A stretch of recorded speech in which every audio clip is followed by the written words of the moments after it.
Assalamu alaikum. Good morning, guys. I hope that you all will be very good. आज हम lecture number 5 start करने जा रहे हैं और हमारा जो सब्जेक्ट है वो है करिकुलम एडेप्टेशन और इस सब्जेक्ट का जो कोर्स कोड है वो है SPED 3113. So before going to start the lecture को स्टार्ट करने से पहले I would like to discuss the learning objectives of this topic today. You know very well that we have the set learning objectives, that what are the changes that I want in my students who are listening this lecture. So this is what we are going to discuss first. After the completion of this lecture, the students will be able to, number 1, describe curriculum development. Number 2, understand the two theories of curriculum. Number 3, elaborate curriculum implementation. Number 4, know the types of curriculum design. So ये हमारे पास 4 हैं learning objectives. हम इनको तफसील के साथ ज़रा देखते हैं. हमारी जो आउटलाइन है, आउटलाइन के मुताबिक ये 1.3.2 है करिकुलम डेवलपमेंट. इसको आप अपनी आउटलाइन में देख सकते हैं स्टूडेंट. सबसे पहले हम इसका इंट्रोडक्शन को देखते हैं. करिकुलम डेवलपमेंट बेसिकली एक प्रोसेस है जो कि करिकुलम को इम्प्रूव करने के एक प्रोसेस के नाम से जाना जाता है. ये जो प्रोसेस है ये एक बहुत ज़्यादा एक्सपर्टीज, महारत और उन बुनियादी बातों को शामिल करके फॉलो किया जाता है जिसमें बहुत ज़्यादा नॉलेज और डीप ऑब्जर्वेशन शामिल होती है. करिकुलम को डेवलपमेंट करने के हवाले से मुख्तलिफ अप्रोचेज यूज़ की जा चुकी हैं.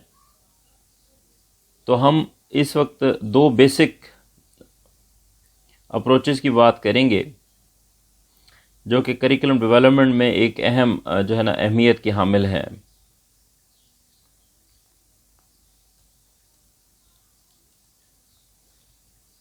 स्कूल जो है वो करिकुलम प्लानिंग करते भी हैं और फिर उसको पब्लिश भी करते हैं जो कि उनके टीचिंग और लर्निंग प्रोग्राम के लिए एक सॉलिड या फर्म डॉक्यूमेंट है और यही डॉक्यूमेंट उनके सारा साल स्कूल्स में चलते रहते हैं. तो ये जो प्लान्स है मंदरजा झैल 2 थ्योरीज पे चलते हैं जो कि करिकुलम प्लानिंग और डेवलपमेंट के हवाले से अपना किरदार अदा करते हैं. सबसे पहले हम जो इस थ्योरी की बात करेंगे वो है व्हील एंड बॉन्ड की थ्योरी. 1989 में इन्होंने ये थ्योरी दी थी और इसमें 4 स्टेजेस हैं. 4 stages are there. Number 1, analyse. Number 2, design. Number 3, implement. Number 4, evaluation.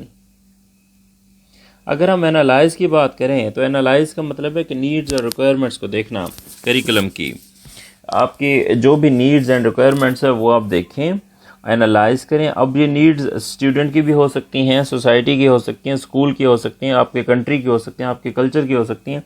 इन सारी नीड्स एंड रिक्वायरमेंट को एनालाइज करना. जब आप इसको एनालाइज कर लेते हैं फिर आप करिकुलम का एक डिज़ाइन बनाते हैं, क्योंकि आप तो नीड्स तो देख चुके हैं कि क्या क्या चीज़ ज़रूरत. फिर आप उसका एक डिज़ाइन बनाते हैं.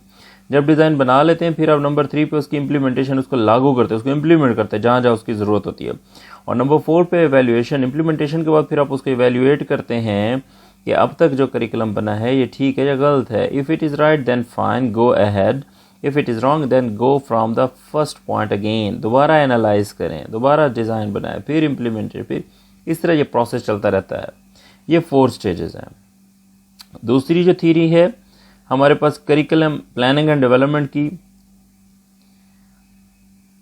वो है ब्लेयर की थ्योरी और इसने 1991 में ये थ्योरी दी थी. इस ब्लेयर ने इसमें 6 एलिमेंट्स दिए थे. पीछे वाली थ्योरी में 4 स्टेजेस थी जहाँ पे 6 एलिमेंट्स हैं.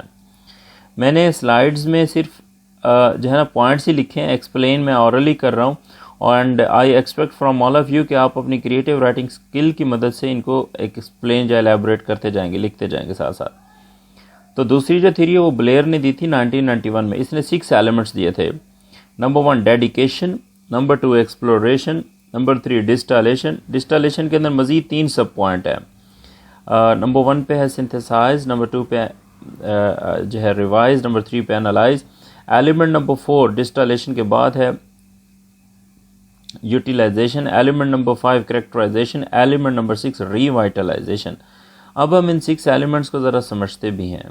नंबर 1 पे है आपके पास डेडिकेशन। जब किसी आपने अगर करिकुलम प्लानिंग एंड डेवलपमेंट करनी ही है, इम्पॉर्टेंट चीज़ है कि आपके अंदर डेडिकेशन हो।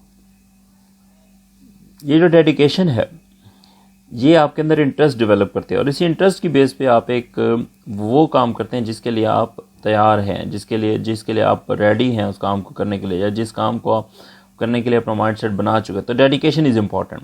दूसरे नंबर पे एक्सप्लोरेशन। एक्सप्लोरेशन बेसिकली एक फैक्टर है जो कि एज अ करिकुलम डेवलपर आपने डालना है बच्चों के लिए एक्सप्लोर करने का फैक्टर लाजमी है उस करिकुलम में।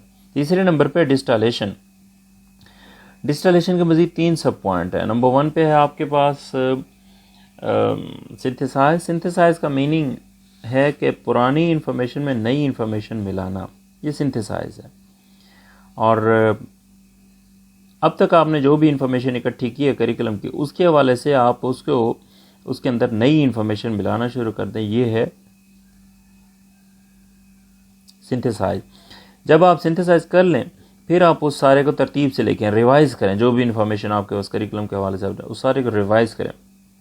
उसके बाद आप उसको एनालाइज करें कि अब तक जो काम ठीक हुआ है तो ठीक है, नहीं ठीक हुआ तो फिर नए सिरे से आप सिंथेसाइज करें या रिवाइज़ करें।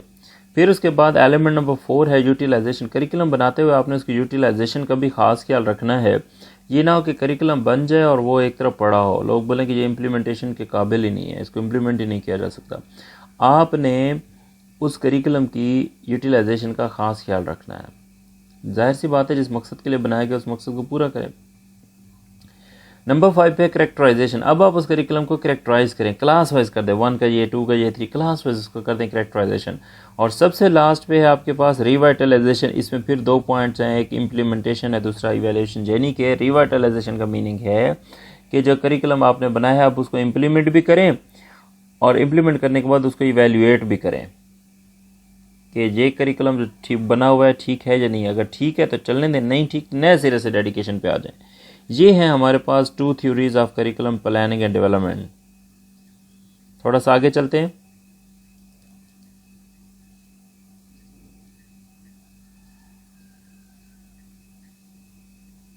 नेक्स्ट हम बात करते हैं 1.3.3 what is curriculum implementation.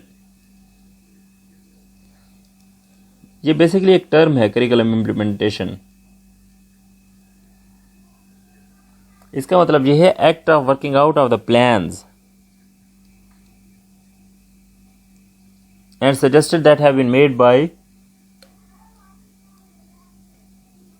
Curriculum specialist. ये बेसिकली जो आपने प्लान बनाया उसके ऊपर काम करने का एक तरीका है। और अगर करिकुलम से रिलेटेड है तो जाहिर सी बात है करिकुलम के हवाले से जो करिकुलम प्लानिंग एंड डेवलपमेंट की जो टीम है उन्होंने जो चीज़ सजेशन की उनको पुट इनटू प्रैक्टिस, यानी कि उनको अप्लाई करने का टाइम है करिकुलम इम्प्लीमेंटेशन में।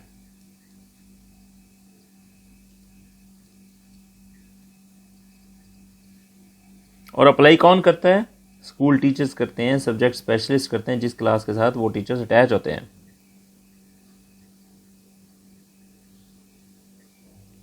यहाँ पे ये ज़रूर ध्यान में रखें कि जो टीचर्स होते हैं वो मेन करिकुलम इम्प्लीमेंटर के नाम से जाने जाते हैं, जबकि उसी वक्त स्टूडेंट्स, पेरेंट्स या स्कूल एडमिनिस्ट्रेटर्स वो डायरेक्टली या इनडायरेक्टली इन्वॉल्व ज़रूर होते हैं इस इम्प्लीमेंटेशन प्रोसेस में। नेक्स्ट हमारे पास एक छोटी सी डेफिनेशन है करिकुलम इम्प्लीमेंटेशन, किसको देखते हैं। Curriculum implementation process involves helping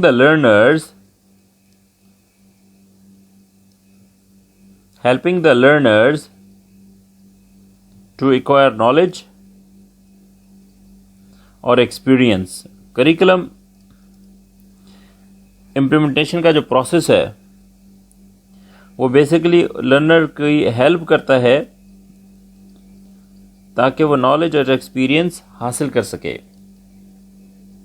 इसी वजह से करिकुलम इम्प्लीमेंटेशन को रेफर किया जाता है हाउ द प्लान्ड और officially designed course of studies transmitted by the teacher into syllabus, schemes of work and lessons to be delivered to student।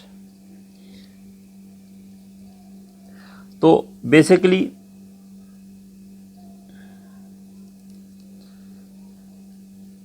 तो इस वजह से करिकुलम इम्प्लीमेंटेशन को रेफर्स किया जाता है कि प्लान या जो ऑफिशियली डिजाइंड जो स्टडी का जो कोर्स होता है जो कि वो ट्रांसलेट किया जाता है टीचर की जानिब से, और टीचर उसको ट्रांसलेट करता है उस करिकुलम को सिलेबस में। मतलब उसके आगे मुख्तलिफ डिवीजन हो जाती है ना, शक्लें हो जाती है। करिकुलम ओवरऑल एक्टिविटीज़ को कहते हैं। तो एक एक्टिविटी सिलेबस है, टीचर ही उसको सिलेबस को करता है।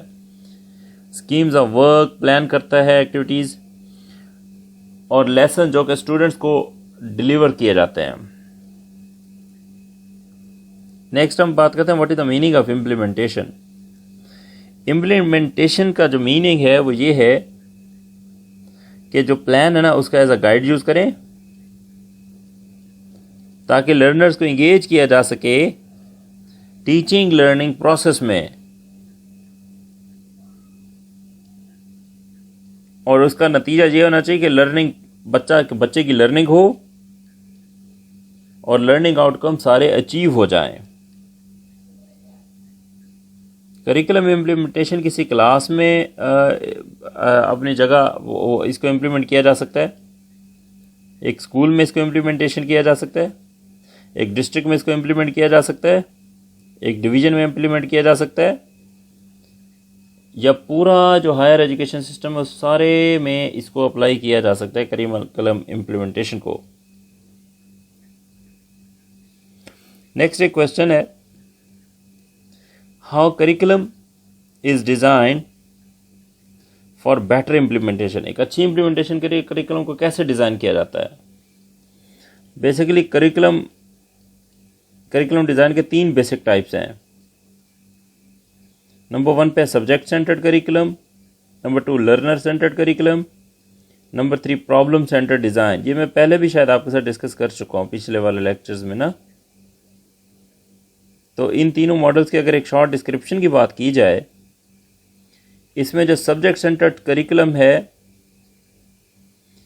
वो किसी सब्जेक्ट मैटर के इर्द गिर्द ही घूमता है। For example literature, mathematics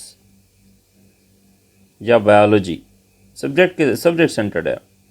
learner centred जो है वो स्टूडेंट की नीड्स के मुताबिक पढ़ाने की बात करता है, स्टूडेंट्स की नीड्स को देखा जाता है। प्रॉब्लम सेंटर्ड जो है वो बेसिकली किसी पर्टिकुलर प्रॉब्लम को सॉल्व करने के लिए ये करिकुलम डिज़ाइन बनाया जाता है।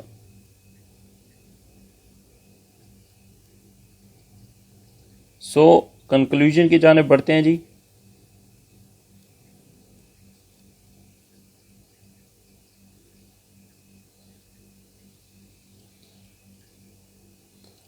इन the last part of discussion के आखिरी हिस्से में I must say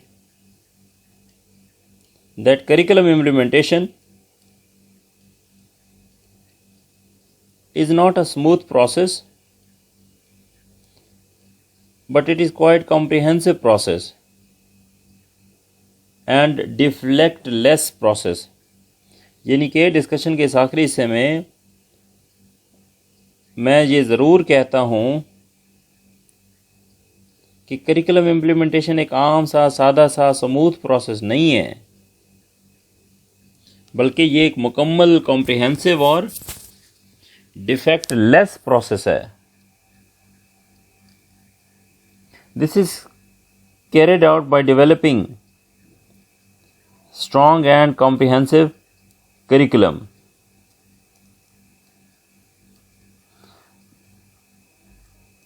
तो इसको इस तरीके से बनाया जाता है कि ये करिकुलम इस तरीके से स्ट्रॉन्ग और एक कॉम्प्रिहेंसिव करिकुलम इस तरीके से बनाया जाता है जो कि सोसाइटी के लिए यूजफुल होता है, which could be useful for society, जो सोसाइटी के लिए भी यूजफुल होता है, बच्चों के लिए भी यूजफुल है, एंड स्कूल के लिए भी यूजफुल है। तो this curriculum is very useful for children, society and school. Therefore this is the responsibility of the teacher to use it appropriately. इसी वजह से टीचर की एक जिम्मेदारी है इसको प्रॉपरली यूज करे। इसमें यह भी कह सकते हैं कि teacher is the key to implement any curriculum in the class and school। तो टीचर ही एक वो रास्ता है, टीचर ही एक वो की है कि जिसके पास ये अथॉरिटी है, ये रिस्पॉन्सिबिलिटी है कि वो करिकुलम को इम्प्लीमेंट करे।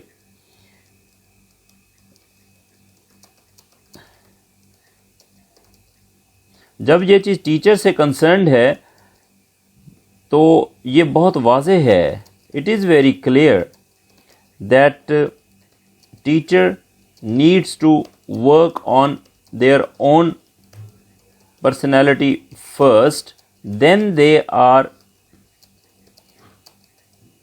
able to change students personality। तो सबसे इम्पोर्टेंट पॉइंट इसमें यह है कि टीचर के लिए ज़रूरी है कि सबसे पहले अपनी पर्सनालिटी डेवलपमेंट पे काम करे। जब अपनी पर्सनालिटी डेवलपमेंट पे टीचर काम करेंगे तो उनके लिए बहुत आसान होगा कि वो अपने स्टूडेंट्स की पर्सनालिटी पे भी काम करेंगे। इसकी एग्जांपल मैं आपको ये देता हूँ कि स्टूडेंट हमेशा टीचर से सीखते हैं, हम ये चीज़ जानते हैं।